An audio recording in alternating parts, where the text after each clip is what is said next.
Shane is a young man that works with our students. He actually will work as a success coach, and he monitors and keeps track of the students that are in the grade 12 program. He gives the youth hope.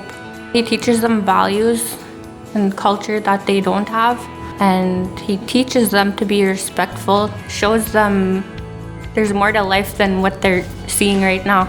I would say he's definitely selfless, sometimes too much so, where he will put the needs of the kids that he's working with before his own.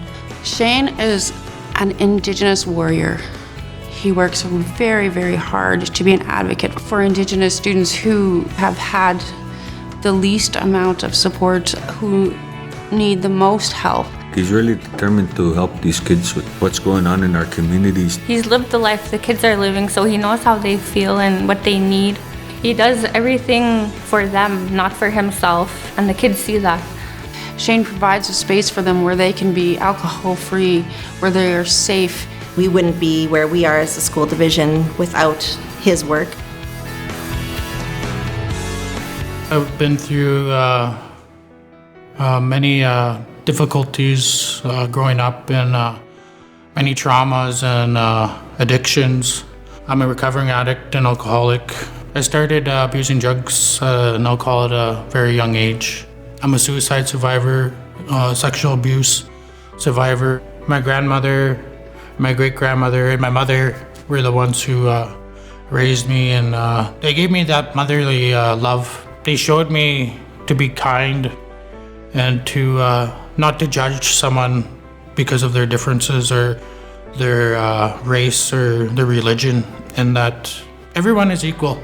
You know, when I got into my teenage years, that's when I really hit rock bottom and started getting into trouble with the law and abusing harder drugs. And I got incarcerated there for a while. And when I got to 19, you know, I was on the run for a year. My wife was pregnant, and I told myself that I wouldn't put my kids through the same thing I went through in life, and that my kids would have a father growing up, and that I would try and give them the best of everything that I could give. So that's when I turned myself in. I went to treatment. It was a 6-week program. An elder told me, he said, the greatest thing anyone can have is forgiveness. So everyone that hurt me growing up, I forgave them.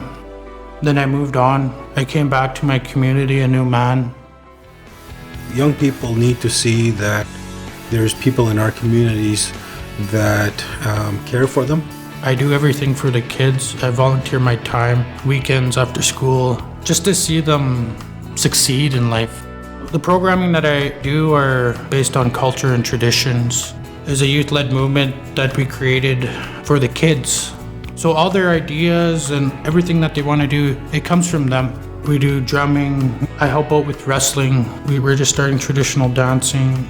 I think it's very important to teach our youth their lost identity. I wish there were more like him. To see where he's come from and how far we've come as a couple, and to see where he is now with these kids, it's heartwarming. I'm just grateful to have him in the role that he's in and to be working with our kids, because I see the impact that he has on their lives every day. I'm so, so proud of you, and I'm so happy to call you my friend and sometimes my son. I lost my mother. It hasn't even been a year now, and you know, before she passed, she told me she was proud of me. I'd like to honor my wife, my rock. She's my foundation. Grandparents, and my aunties and uncles, my bosses, but they're like my mothers.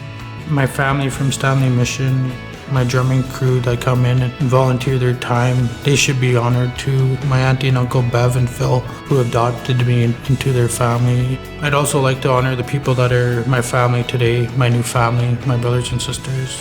He has a real good heart. You're an amazing person. Makes me proud to be his life partner. I'm very grateful to have everyone in my life that has helped me